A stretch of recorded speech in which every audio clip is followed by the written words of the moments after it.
Welcome back, everybody. Ready for another deep dive? I am. Okay, great. Yeah. So Yeah. today, Looking forward to this one. oh yeah, this is going to be fun. Yeah. Um, we are diving into how angels are described as appearing to humans Right. based on the text that we have. Mm-hmm. I think Should be interesting. we've all heard some of these stories before, Yeah. Definitely familiar stuff. but we're going deeper than usual. Yeah, we're going behind the scenes a little bit. Kind Yeah. of looking at the recurring patterns, the symbolism, Right. what these appearances reveal about the relationship between the divine and humanity. Yeah, so we're talking like radiant gem bodies, voices like rushing water, angels showing up as regular people. Right. Sometimes they're easy to miss. Right. Yeah. And then even angels appearing in dreams and offering protection Mm-hmm. in times of trouble. Absolutely. It's more than just retelling those familiar stories, like you said. Right. We're looking for deeper meanings. Okay, so should we just jump right in? Yeah, let's get into it. Okay, so Daniel 10 Okay. describes an angel with linen clothes, a golden belt, a body like beryl, Wow. a face like lightning, and eyes like fire. That's pretty intense. I mean, this angel's not messing around. No kidding. So, why? Why such an intense image? Why such a dramatic image? Yeah, I think it's about conveying the otherness of the divine right. Okay. The linen, representing purity, maybe indicates the angel's message is coming straight from God, Okay. untainted by anything. Mm-hmm. Gold obviously signifies value. Right. And then incorruptibility, a realm beyond decay. Yeah, that's interesting. Yeah. Okay. And those fiery images, well, fire represents God's presence, powerful, consuming, Oh, okay. and transformative. Like, pay attention. Yeah. This is important.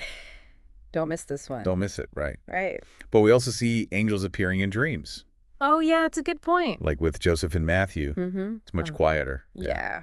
Definitely more personal and gentle. More Yeah. So why choose dreams for that? Well, I think dreams bypass our conscious filters. Interesting. You know, they kind of go straight to the heart of the matter, Yeah. straight to the heart and mind. Mhm. It's a way for God to break through the noise of everyday life and deliver a message that just really demands attention. Yeah. Plus, a lot of ancient cultures That's right.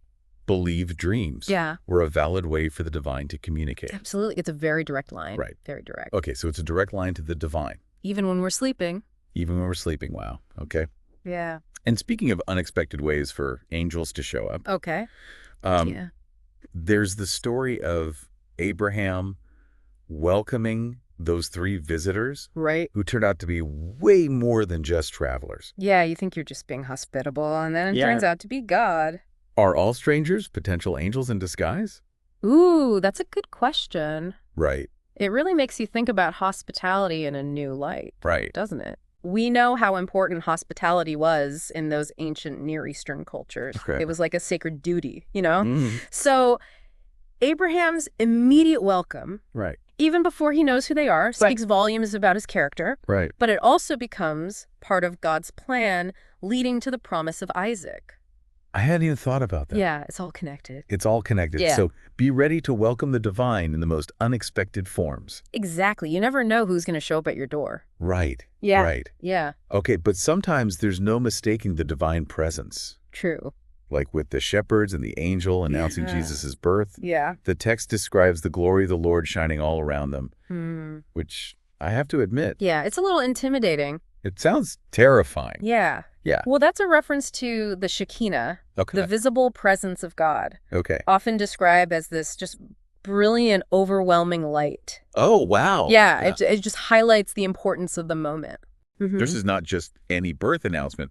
This is the Messiah. Right. So it makes sense the shepherds would be afraid. Yeah, I can imagine like a power surge of divine energy. That's a good way to put it. Yeah, but then the angel says, "Do not be afraid," Right. which seems to be pretty common Yeah, you see that a lot. in these It's encounters. definitely a common theme. So what's that about? I think it emphasizes that dual nature of these experiences. Okay. They can be awe-inspiring. Right, They can even be frightening. right. But ultimately, the message is one of comfort and hope. Okay. You know, it's God saying, I'm here and I'm with you. Mm-hmm. And these angels, no matter how they appear, are ultimately extensions of his loving care. That is reassuring, Yeah, it should be. especially considering some of Yeah. these dangerous situations described. Yeah, there's some scary stuff in there. Like Psalm 91.01 says, For he will command his angels concerning you to guard you in all your ways. It just makes me think of the story of Peter being freed from prison by an angel. Yeah, that's a pretty dramatic example of angelic protection. Right. For sure. But it makes you think, right? Right. What does that protection look like in our everyday lives? Okay. Is it always this dramatic and visible, or can it look different sometimes? Yeah, good question. Yeah, that's a great question. I mean, we see those dramatic rescues, Right. but what about Elijah being fed by an angel Right. when he was at his lowest point? Yeah, he was ready to give up. Yeah. And that simple act Right? of providing food and water Right. really gave him the strength to continue his journey. Yeah, it makes me think, sometimes we don't always need a booming voice from heaven You got it. to know that God's there. Right. Exactly. Sometimes it's those smaller, more practical things. Yeah, the little things matter. Okay, but what about when we need clear guidance? Right. When you need a more direct message. Right, a direct message. It's like, what about Gabriel appearing to Mary? Yeah, that's a perfect example. Right. Divine messenger. The text emphasizes like specific details. Yeah, like the timing, for example. Okay. It's the 6th month of Elizabeth's pregnancy. Right. Divine timing at play. Okay. And then Mary's called favored one. Right. Highlighting God's grace. So it's like emphasizing the importance of the message. Yeah, setting the stage for something big. Right. Okay. But then sometimes the messages are not so clear. Right. Not always a neon sign. Like the story of Philip and the Ethiopian eunuch. Oh, yeah, good one. Right. The angel says, go to this desert road. Yeah, a pretty vague instruction. Yeah. And Philip just goes, He just goes, total obedience. right. Yeah. That's incredible. It really is. And, his encounter with the eunuch leads to this huge spiritual transformation. Right. A huge transformation. So it shows us sometimes God's plans just unfold in really unexpected ways. So it's not always, a burning bush. Not always that obvious. Yeah. So how do we know when we're hearing that kind of guidance? Yeah. That's the million-dollar question, right? Right. I think it's about discernment. Okay. Cultivating sensitivity to the spirit. Yeah. Learning to recognize God's voice. But is it always a voice? Well, not always a literal voice, no. Right. It can be more subtle. Okay. A sense of peace or an opportunity that just seems to align with your values. Okay, so it's not a booming voice or a flashing neon sign. Exactly. Okay, so we've talked about protection, we've talked about guidance, even provision. Mm-hmm. But the source material also mentions spiritual warfare. Right. That's a big one. Yeah. And honestly, it can be a little intimidating. it's a little intimidating. Yeah, for sure. Yeah, like, are there really these unseen forces at work battling for our souls? Well, the text seems to suggest that. Okay. And I think it reminds us that we're not alone in this. Okay. Remember the angel in Daniel's vision, Right. delayed for 21 days. Yeah. By By a spiritual entity? Wow, 21 days. Yeah, it's a glimpse into that cosmic battle Right. that's going on behind the scenes. Yeah. Yeah, and it's a battle that we're a part of. Okay, but the good news is we have access to power greater than our own. Oh, absolutely. Right. We're not fighting this alone. So what's that look like practically? Well, prayer is a big part of it. Okay. Aligning ourselves with God's will. Okay. And letting his power work through us. It's like a spiritual backup system. Yeah, we've got the best backup you could ask for. Okay, but it's not just about fighting against something. No, it's about fighting for something, too. Yeah. For what? Well, for truth, for justice, for the well-being of others. Okay, so it's positive as well. It's definitely not just about being defensive. Right. These angelic encounters remind us that we're part of this bigger story. Okay. This grand narrative of redemption that's unfolding all around us. But sometimes it's easy to feel stuck. Oh, yeah, I've been there. Right. We all have. Like we're in prison. Yeah. A prison of our own making sometimes.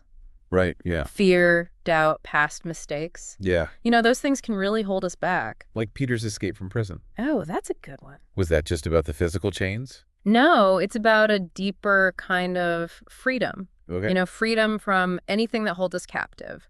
Addiction, Right. negative thought patterns, Okay. unhealthy relationships, even our own self-sabotaging behaviors. Wow, so no matter how stuck we feel, God's there, Yep. ready to unlock those chains to set us free. and set us free. And then ultimately we have this image of Lazarus being carried by angels Right, at Abraham's side. after his death. Yeah, beautiful image of comfort It is. and hope in the face of loss.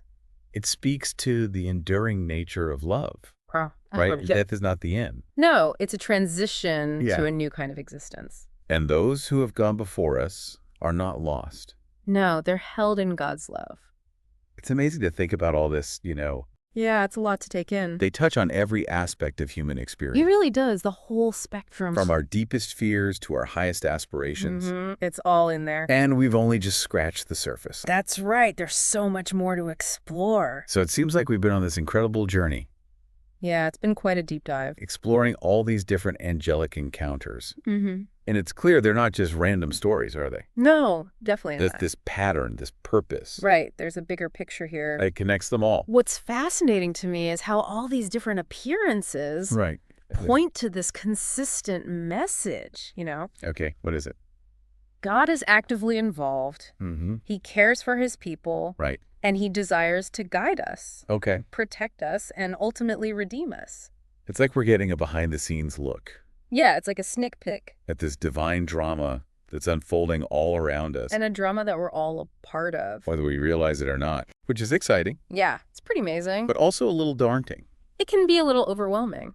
Yeah, because if there are angels, Right. does that mean they're also I'm not so friendly? The text does talk about spiritual warfare. Right, and that's a bit unsettling. It can be a little scary. Yeah, I mean... It's a reminder that this journey of faith Right, isn't always easy. right. There are forces at work that oppose God's purposes. They try to deceive us, distract us. So how do we know? That's where discernment comes in. Right, Being able to tell the difference between what's from God right. and what's not.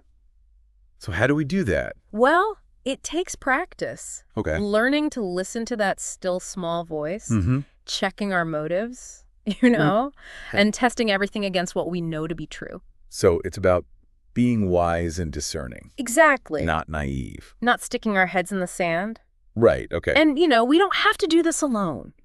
We have the support of the community of faith. Okay. People who can offer guidance and help us stay on track. It's a team effort. It is. Okay, that's good to know, because it does feel a little overwhelming sometimes. I get it. But thankfully, we have some powerful backup on our side. Yeah, we do. Right. Like Michael coming to aid the angel in Daniel's vision. Absolutely. We can call on God's power Okay. and the support of his angels. But it's not just about winning battles, is it? No, it's about living a life Okay. that's aligned with God's purposes, Mm. reflecting his love Right. and his grace in a world that really needs it. So being agents of healing and hope? That's the goal. Okay, I like that. And it makes me think about all those stories of angels providing practical help. Yeah, they're not just sitting around up in heaven. Right, like food for Elijah, Yeah. release for Peter, comfort for Lazarus. They're getting their hands dirty. Yeah, meeting real needs Exactly. in these tangible ways. Yeah. It shows that God cares about every aspect of our lives. Right. Big or small, he sees it all. Okay, so it's not just these grand miracles, it's also these little things. Yeah, sometimes it's a simple act of kindness, Right? a helping hand, What if we all just a listening ear. approached life with that awareness? I love that idea. Right, looking for opportunities to be angels Yeah, what if we were all looking for ways to be a blessing? to those around us. Imagine the impact that could have. Right. It's like saying the divine isn't out there. Yeah, it's not some far-off concept. It's right here. It's woven into the fabric of our lives. Okay, so we just need to open our eyes and see it. That's all it takes. I love these deep dives. Me too. We start with these ancient stories. Yeah. But they always challenge us to see the world in a new light. And ourselves. Right. Yeah. So thank you for exploring this with me. It's been my pleasure. And for those of you listening, we hope this has sparked your curiosity. Yeah, we hope you've enjoyed the journey. To explore further, keep asking questions. And keep your hearts open. Thanks for joining us. We'll see you next time.